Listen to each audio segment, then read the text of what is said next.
Kerajaan Mataram di penghujung 1894 benar-benar mengubah keadaan sosial masyarakat Lombok. Belanda secara mutlak berkuasa dan menampakkan wajah kolonial yang sebenarnya. Bahkan, lebih buruk dari penguasa yang digulingkan.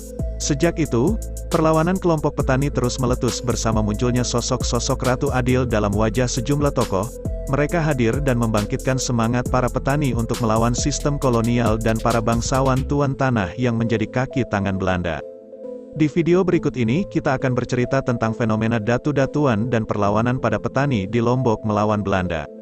Tapi sebelum kita mulai, ada baiknya tekan tombol subscribe-nya dan mari kita intro dulu.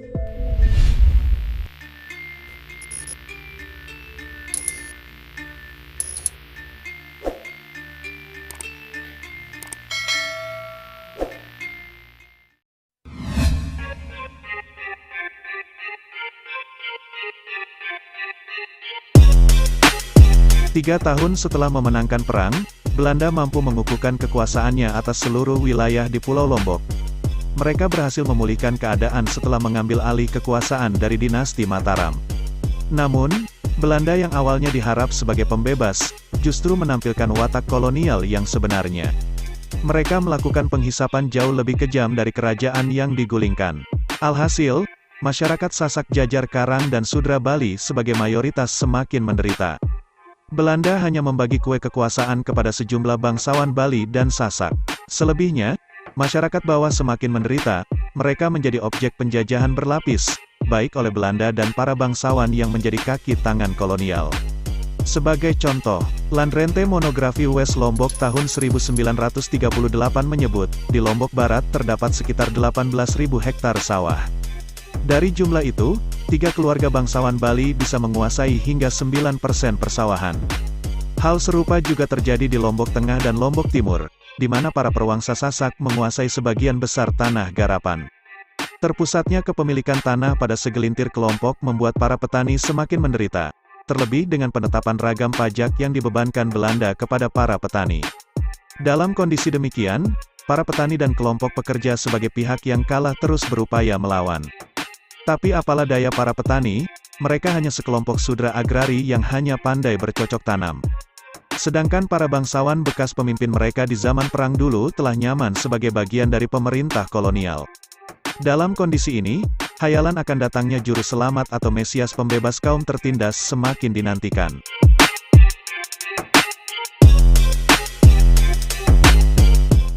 Meminjam istilah Profesor Sartono Kartodirjo, warga merindukan sosok Ratu Adil yang diramalkan Jayabaya, sosok yang akan membangkitkan harga diri kaum miskin dan menumpas para penjajah dan kroni-kroninya.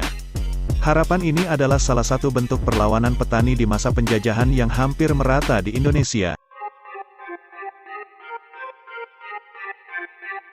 Di berbagai daerah muncul tokoh-tokoh lokal sebagai seorang imam yang memimpin perlawanan. Misalnya peristiwa Mangkuwijaya di Klaten pada 1865, peristiwa Nyi Aciah di Malangbong 1870, gerakan Mas Malangyuda dari Rayawana Kidul 1877, pemberontakan Sri Katon di Cilegon 1888, peristiwa Tegal Reja oleh Dul Majid 1889 dan masih banyak lagi yang lainnya. Bahkan Sartono menyebut, Perang Diponegoro adalah bagian dari gerakan mesianistik masyarakat Jawa yang paling besar.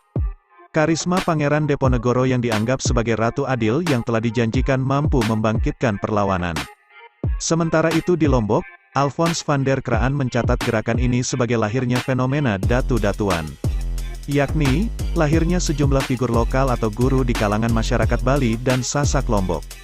Tokoh-tokoh ini datang sebagai pemimpin dengan ciri memiliki kemampuan supranatural lebih tinggi dari orang kebanyakan. Mereka lahir mengisi kekosongan pemimpin sebagai panutan bagi masyarakat kebanyakan setelah kuasa kerajaan Mataram tumbang. Tentu saja dengan bumbu-bumbu romantisme lampau bahwa figur itu memiliki keterkaitan dengan raja-raja terdahulu. Tahun 1910 misalnya, seorang sudra Bali hadir dengan ratusan pengikut setia. Ia berkelana ke berbagai penjuru Lombok dengan membawa kabar bahwa anak Agung Ketut, putra mahkota yang tewas tahun 1894 akan reinkarnasi menjadi Garuda. Kelak, ia akan menitis dalam wujud manusia di istananya di Gunung Sari untuk memimpin warga melawan Belanda.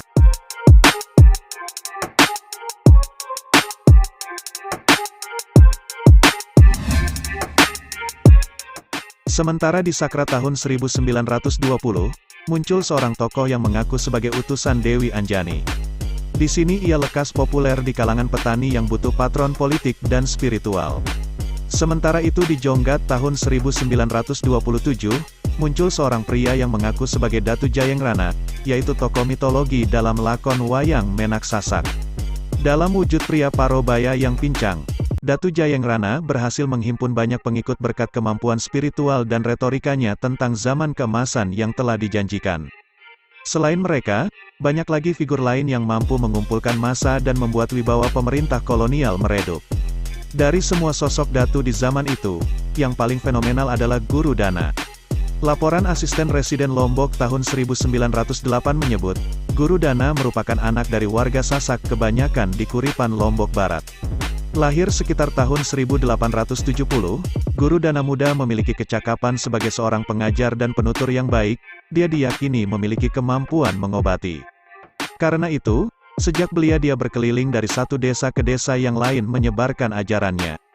Dengan gelar lalu Nur Limbu Dusta Pendita, dan Dewa Mas Panji Kimalan, sosok Guru Dana semakin disegani. Para pengikutnya meyakini Guru Dana adalah Datu Sasak dari Teras Selaparang yang datang dari masa lalu. Dalam novel Guru Dana, Dr. Salman Faris menyebut, Guru Dana bahkan mampu menarik pengikut dari warga Sasak dan Bali sekaligus. Dengan pengikut yang semakin banyak, para pejabat Belanda mulai khawatir. Kepala desa Pujut mengadu kepada residen Belanda bagaimana wibawanya kalah oleh Guru Dana. Para petani lebih menuruti Guru Dana dan mulai berani membangkang terkait pembayaran pajak maupun kerja korf. Alhasil, bulan April tahun 1906 Guru Dana ditangkap dan dihukum kerja paksa selama 6 bulan.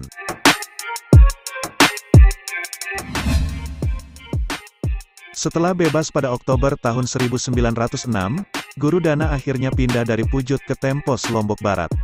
Konon dalam kepindahan itu ia melarikan seorang gadis bangsawan. Meski ada aturan yang melarang lelaki jajar karang tak boleh menikahi gadis menak atau bangsawan. Namun, ketenaran dan pengaruh Guru Dana yang telah mengakar membuat ayah sang gadis tak keberatan. Bahkan Guru Dana lah yang dikirimi mas kawin berupa 20 ekor sapi.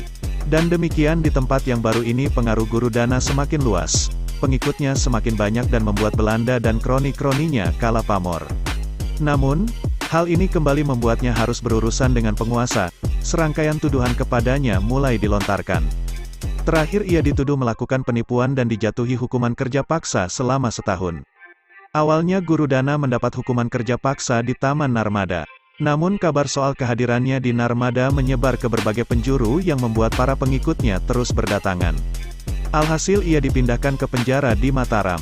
Hanya saja di lokasi barunya ini, Guru Dana justru mendapat perlakuan istimewa dari para sipir penjara. Pesonanya sebagai pemimpin harismatik menyihir para petugas. Inilah yang membuat Belanda menempatkannya dalam sel terpisah di Rutan Praya.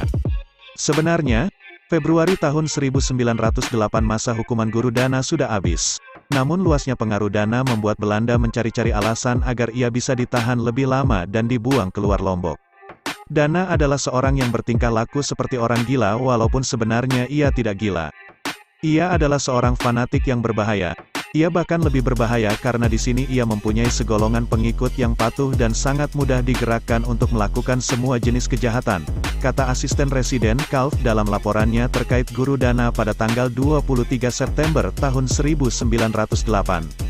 Residen De Bruin Korps menyetujui anjuran asistennya agar melaporkan kondisi ini kepada Gubernur Jenderal Van Heutz di Batavia. Tujuannya agar mengizinkan Guru Dana dibuang keluar Lombok. Namun Van Heutz menganggap persoalan Dana belum terlalu mengkhawatirkan sehingga ia harus diasingkan. Guru Dana kemudian dibebaskan dan menetap di Pejanggik, Lombok Tengah. Kabar kebebasan ini membuat pamor Guru Dana semakin tinggi dan membuat pengikutnya semakin banyak.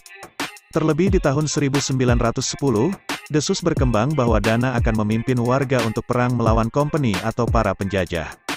Desas-desus ini membuat Dana kembali ditahan selama 3 bulan. Demikian seterusnya pengaruh Guru Dana telah merongrong wibawa pemerintah kolonial dan membuat warga bersatu dan berani melawan para kompeni. Puncaknya Oktober tahun 1917. Raden Nurakse, Kepala Distrik Rarang mengadukan kewibawaan pemerintahannya dirongrong oleh pengaruh Guru Dana, warga berani melawan dan tak patuh membayar pajak.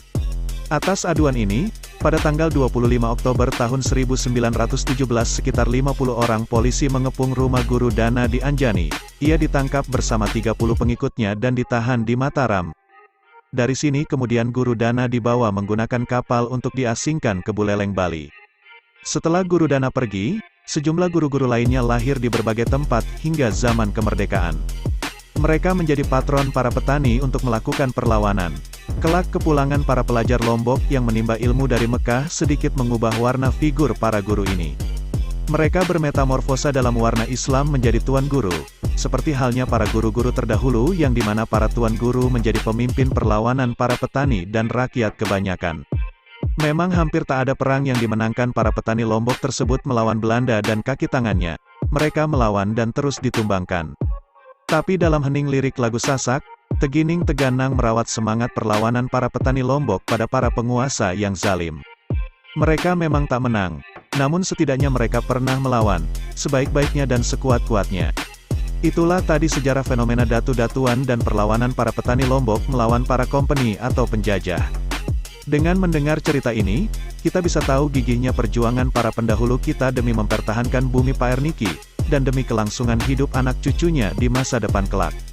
Sebagai generasi penerus, semangat juang kita juga tidak boleh kalah dan tetap berjuang memajukan dan mensejahterakan apa yang telah para leluhur kita pertahankan dengan darah dan nyawa. Terima kasih bagi kalian yang menyimak sampai akhir. Dan sampai jumpa lagi di video berikutnya.